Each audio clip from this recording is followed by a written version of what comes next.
البارود راه كيدوني في هذه السقسه ديال كوالد ديال فوسيس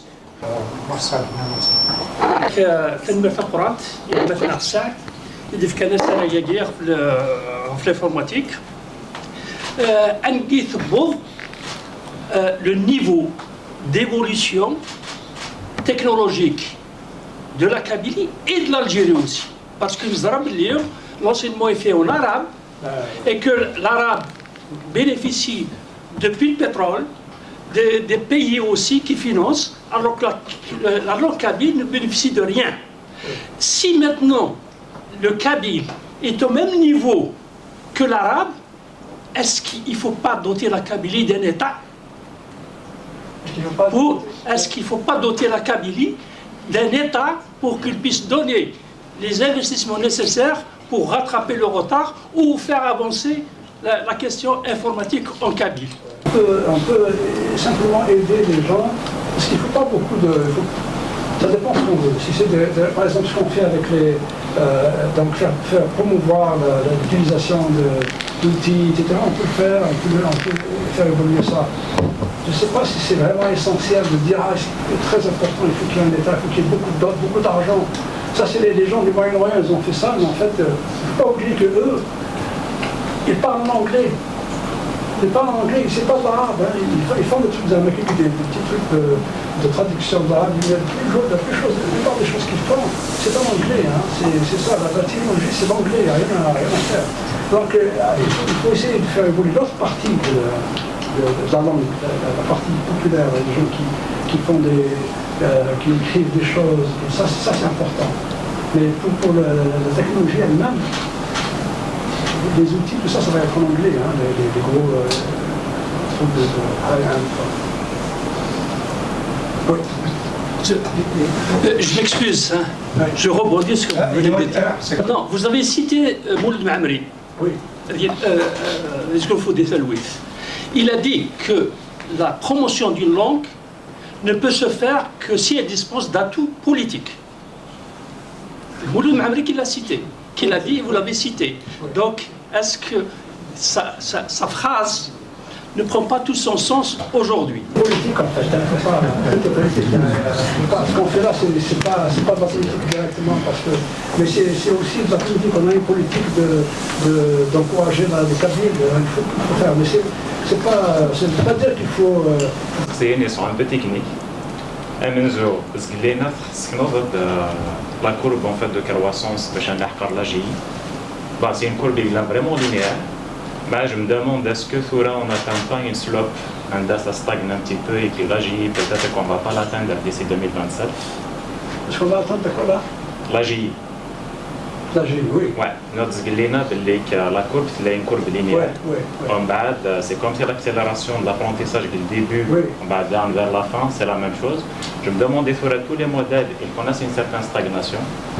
En bas, est-ce que ça va aussi تمسك l'apprentissage باش نلحق لاجيين بعد كي جو que ça va venir un peu plus tard, mais j'aimerais bien avoir votre perception.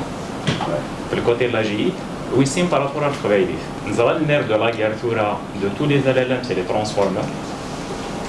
En bas, je me demande est-ce que en partant de l'existant avec le fine-tuning, etc., mais là nous allons un transformer de Khoubaïlif, est-ce que c'est mieux de partir d'un existant? Là, c'est mieux de créer un transformer from scratch avec toute la documentation et ça c'est quoi la manière il a il a un transformer plus puissant que par rapport à un transformer existant. Quoi tu me pondérer pour la première partie, il est clair que l'AGI va y arriver bien, parce que l'AGI c'est pas... C'est juste le fait que l'ordinateur doit faire le travail de n'importe quel truc, en gros c'est ça. Là, ce qui vient après, c'est la SI, c'est-à-dire la sécurité intelligence. Ça, je pense que ça, à mon avis, aucun doute ça va venir, parce que le juge va accéder à ça. Sauf si le gouvernement peut mettre un frein. Ça c'est très possible aussi, parce que c'est très dangereux. Mais ça pose des problèmes. On revient à la politique. Ça revient des trucs géopolitiques maintenant, parce que si quelqu'un l'aérontropique a été un peu là-dedans, parce qu'ils ont ce langage qu'ils ont découvert, ils n'ont pas voulu divulguer à tout le monde, ils restreignent, donc la Chine se sent un peu stabilisateur. Et ça va venir aussi, j'ai envie que ça ici va venir. Et ça, à mon avis, on ne sait pas combien de temps ça va venir, mais ça, d'après l'article là, c'est quelques années après, 5-6 ans, on commence à voir ça, après la Chine. La deuxième partie, c'était sur est-ce qu'il faut redémarrer à zéro pour faire un transformateur pour le cabine, c'est ça, pour le langage académique. À mon avis, oui, parce qu'on n'a pas les mêmes genres de données.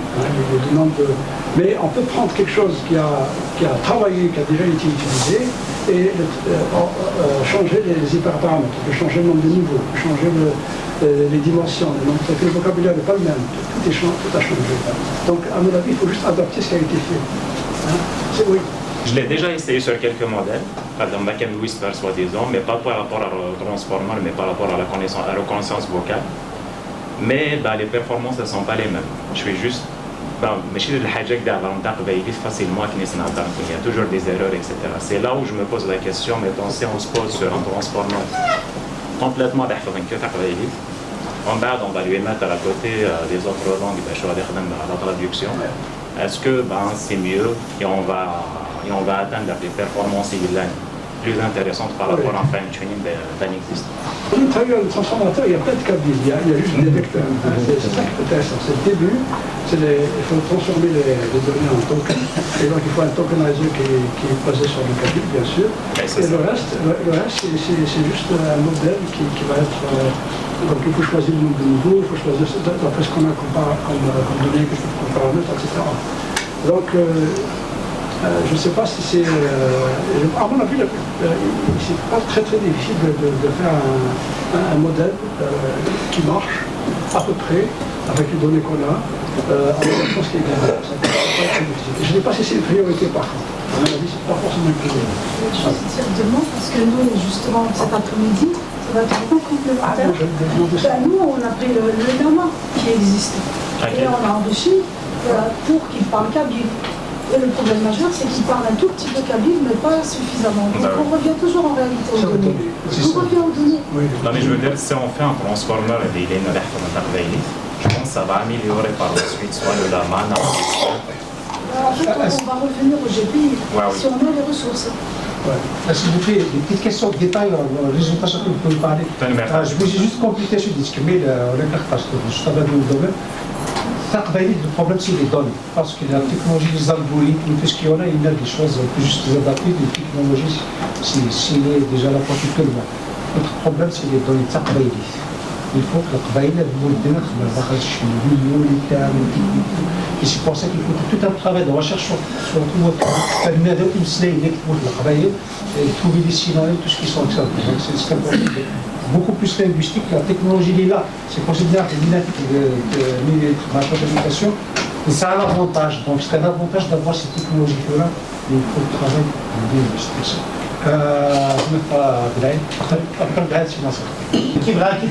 En ce qui concerne vraiment l'évolution de l'intelligence artificielle généralement, avec l'évolution des études de la physique quantique et des ordinateurs quantiques. Donc j'aimerais bien savoir la place de l'intelligence artificielle d'ici quelques temps, essentiellement la place des humains et pourquoi pas la place de la calculer dans ce monde-là. Donc heureusement qu'il y a un petit frein que vous avez mentionné, c'est le frein d'énergie. Je ne sais pas, peut-être que la physique quantique il va détourner ça dans un autre sens. Oui, ça c'est une question intéressante. L'IA sert déjà à faire des découvertes en physique. Il y a quelques articles que j'ai déjà vus, c'est vraiment incroyable. En particulier, il y a une chose où ça a aidé beaucoup, c'est quand on arrive à des équations qui sont extrêmement compliquées, et l'être humain ne peut pas le faire aussi bien qu'une machine. Donc ça, c'était clair que ça peut aider dans ce sens-là. Mais donc, grâce à ça, ils ont fait des découvertes assez importantes auparavant. Donc Harry a juste fait des avis de gluons, ce genre de choses, de particules. Ça, donc, et à mon avis, il va y avoir de plus en plus de choses de ça, ce genre de choses. Imaginez Vous pouvez, avec la super-intelligence, peut-être en quelques années, faire des découvertes en quelques minutes. C'est extraordinaire, parce que ça peut être une découverte peut être extrêmement bénéfique à l'humanité, ça peut être très destructif aussi. Donc, ouais, je pense qu'il va commencer à avoir des réveils des gouvernements qui vont commencer à limiter un peu, parce qu'ils savent qu'il y a des... C'est du coup, le cours, c'est très... Géopolitiquement, c'est très important. Très, très important. C'est destructif. La question suivante, c'était quoi pour le Kabyle? Quand on parle de recherche à ce niveau-là, c'est l'anglais, le Kabyle. On ne va pas écrire des articles de recherche physique en Kabyle. C'est ça que le français l'équivalent de ça. Mais ce qu'il faut, c'est que, ce qu'il y a de façon générale, le Kabyle peut être vraiment important pour faire en sorte que les gens soient éduqués. Parce qu'il y a beaucoup de gens encore analphabètes. Il y a beaucoup de gens qui ne vont pas à l'école, des gens qui ne vont pas à l'école. Ça, pour moi, c'est ça l'aspect. C'est là que ça peut bénéficier. Ça peut faire bénéfice. Ça peut faire en sorte qu'il y ait plus de participation, aussi bien donc, dans la littérature que dans la recherche, etc. Il y a un côté technique, le développement technologique, il y a un côté aussi gouvernance, les lois, l'éthique, deux choses qui ne fonctionnent pas, parce qu'il y a des potentialités, il y a des défis, des enjeux, des limites. ثم الفكرة بسالة قلت كذا كذا c'est vraiment intéressant. En parlant des limites physiques et des limites dans la présentation, c'est le diapo numéro 19, il y a des limites au niveau physique, il y a 4000 transistors maximum physiquement. Est-ce que la mécanique quantique ne fera pas dépasser cette borne-là, parce qu'on va arriver sur un plateau. Et la deuxième partie de la question qui découle de ça, si on arrive à une certaine limite, quel est le degré de crédibilité des produits IA? Tout ce que l'IA va produire va être, c'est comme aujourd'hui la traduction en kabyle. On lit le kabyle, mais la traduction elle est mal faite. Quand on arrivera à ce palier-là, donc tout ce qui va découler de l'IA va être sujet à crédibilité. On va reviser, tu veux dire. Eh oui, oui. Parce qu'on a atteint la limite. Oui. D'abord, on parle des calculs quantiques, des ordinateurs quantiques. Oui, ça. Moi, je ne crois pas trop. C'est-à-dire que je pense qu'on va y arriver, mais beaucoup plus loin. C'est loin derrière. J'ai regardé un peu ça quand j'ai enseigné un cours de calcul parallèle. Je regarde un peu en profondeur pour voir. Ça peut être utile pour certaines choses très précises. Mais pour calculer, pour faire pour utiliser un ordinateur quantique comme un ordinateur général qu'on utilise maintenant, je pense qu'on est loin. À mon avis, c'est encore très loin. Donc, ça ne va pas nous aider tout de suite, ça c'est clair. On arrive à cette limite. Je pense que maintenant pour nous, le problème de l'IA, cette limite-là, il est causé par le fait que c'est causé par les données. Qu'est-ce qu'on peut faire? On ne peut pas utiliser trop de données parce que ces données-là ne sont pas utiles. Il y a des données qui ne sont pas très utiles, qui sont régénérées par elles-mêmes. Donc c'est pas très utile. Donc il y a une limite qui est dure de... Donc ce qui revient à dire que la crédibilité de la donnée produite va être mise en question. Elle ne sera pas crédible. Oui, probablement. même perspective de l'ordinateur quantique. L'année passée, j'étais en conférence aux États-Unis, organisée par IBM. IBM, c'est parmi les grandes compagnies qui investissent beaucoup dans l'ordinateur quantique. On a eu du privilège. J'ai fait un reportage, malheureusement, d'ailleurs. Si j'étais impressionné, l'ordinateur quantique, ils ont fait une démonstration d'intelligence artificielle. Ils sont en train de réaliser neurones avec un taux de performance de 270 fois plus que ce que Google, ils sont allés sont en termes d'intelligence. Ce n'est pas la contrainte pour le mettre, mais parce que le processus de fabrication de conteneurs quantiques qui est très très difficile et ils doivent agir dans des températures de moins de 270 degrés Celsius. C'est ça la contrainte. Juste pour apporter une précision, et je suis d'accord avec toi, ce n'est pas dans les médias, les ordinateurs quantiques, peut-être ça va venir plus tard quand ils auront trouvé des solutions à des problèmes de température. Est-ce que c'est le cas d'Aïneron? Les chiffres Gent, les Moura, les Émirats arabes et l'Arabie Saoudite, ils occupent parmi les premières places dans l'intelligence artificielle. Même Elon Musk, apparemment, il veut investir là-bas, Nvidia aussi, parce que c'est un problème d'énergie, parce que ça consomme beaucoup d'énergie. Qu'est-ce que l'Arabie Saoudite et l'Arabie des Émirats, qui n'ont pas l'expertise technologique, nous avons, ils occupent les premières places. Est-ce que كاين صورديين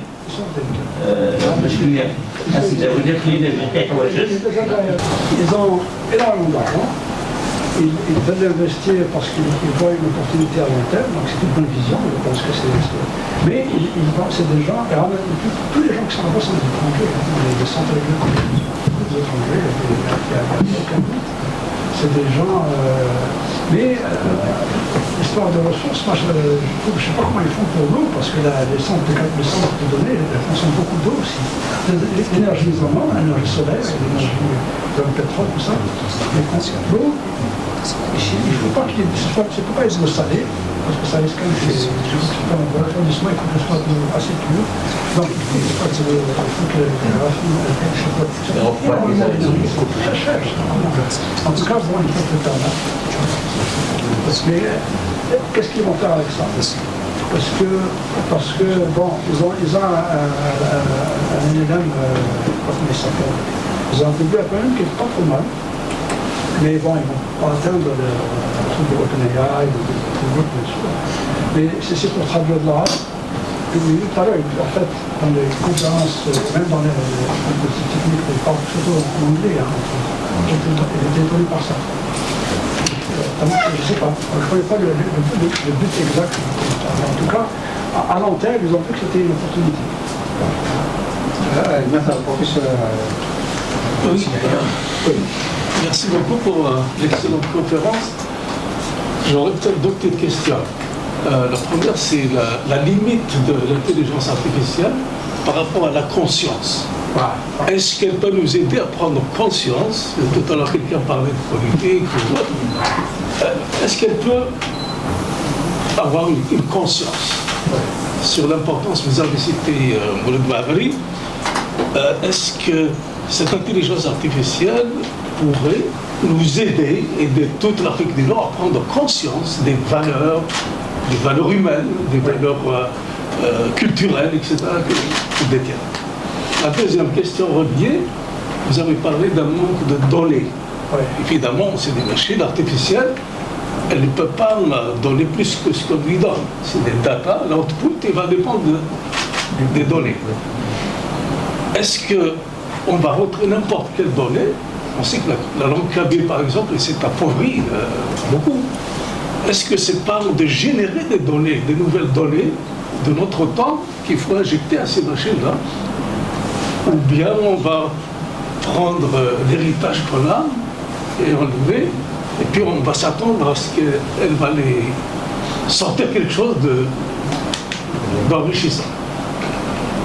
Voilà. Merci. Est-ce qu'il peut y avoir une conscience? Bon, tout à fait, au début, il y avait de l'IA, il y avait un livre très intéressant de Suleiman, qui a écrit, qui est un des membres de Google Brain au début. Et il avait cité cet exemple où il y avait quelqu'un qui disait que vous avez conscience, cet ordinateur, c'est incroyable, elle réfléchit comme un être humain. Et ils lui ont dit, mais non, mais t'es fou, ça marche pas. Il y avait déjà ce débat, déjà au début. Donc c'est vrai qu'il y a, maintenant on arrive à injecter un petit peu, je crois qu'il y a une recherche, peut-être ce genre de choses. Il y a une recherche là-dedans qui fait qu'on injecte un petit peu une sorte d'éthique, comme ça, d'éjecter des réflexions plus proches de l'être humain, etc., des sentiments, etc. Ça, je ne connais pas très bien. La deuxième partie, c'était par rapport au cabine. Aux données. La qualité des données. Les données, c'est vraiment... parce qu'on ne peut pas...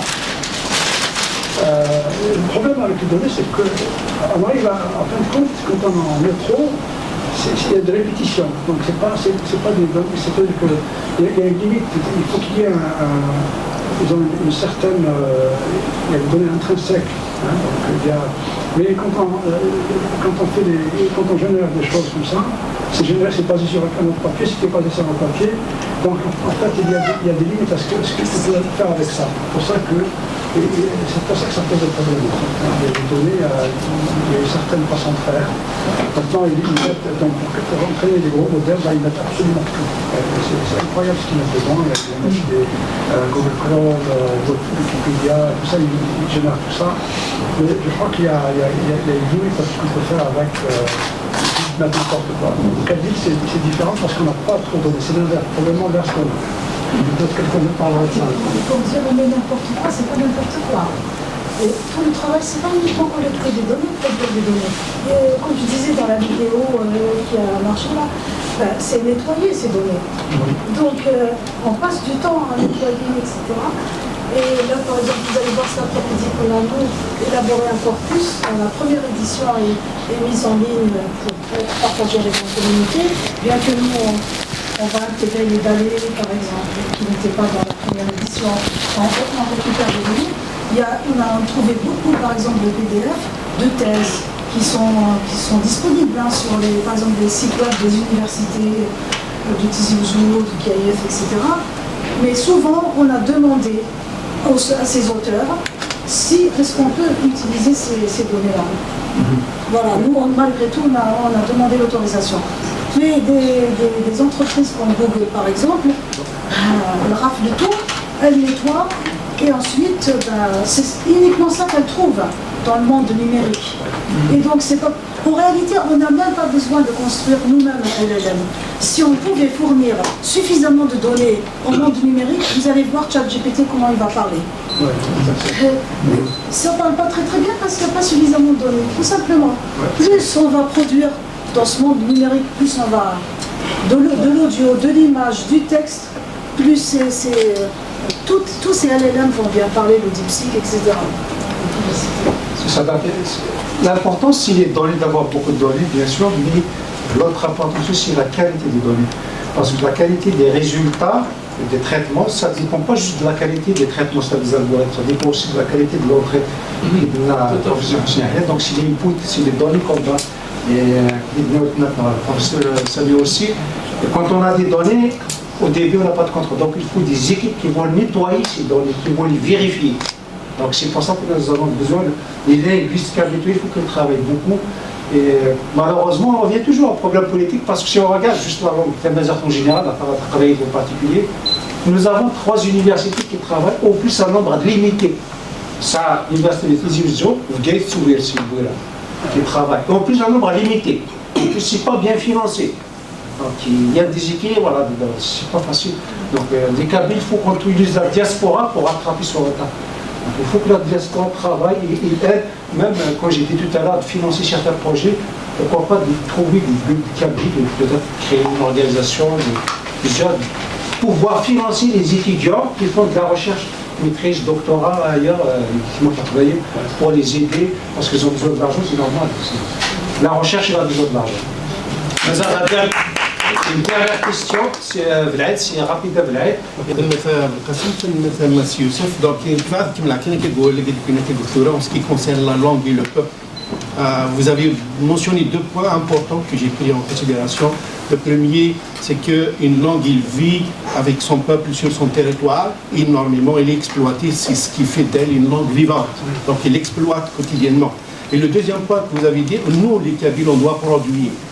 Mais il faut prendre en considération un peu la situation actuelle du Kabyle, en général, hein, dans la diaspora ou sur notre territoire. Donc si on produit et demain on ne trouve pas les Kabyles qui vont le lire, qu'est-ce qu'on va faire?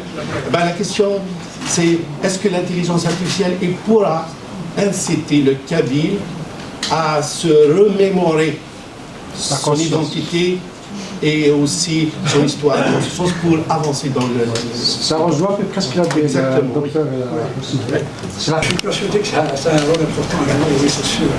Oui, c'est que c'est important. L'IA peut nous aider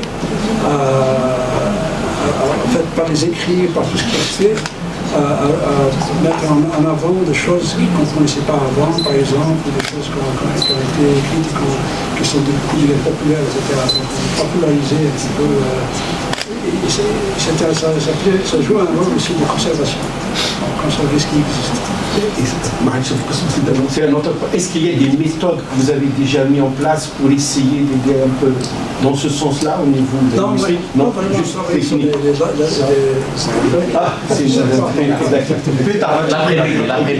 Il a beaucoup avancé, beaucoup de choses. En plus, il est en train de monter quelque chose de très important qui va grandir. L'initiative qu'il a faite déjà la dernière fois pour juste sauver les langues, on va dire que c'est l'extinction. Donc notre langue aussi, il faut être conscient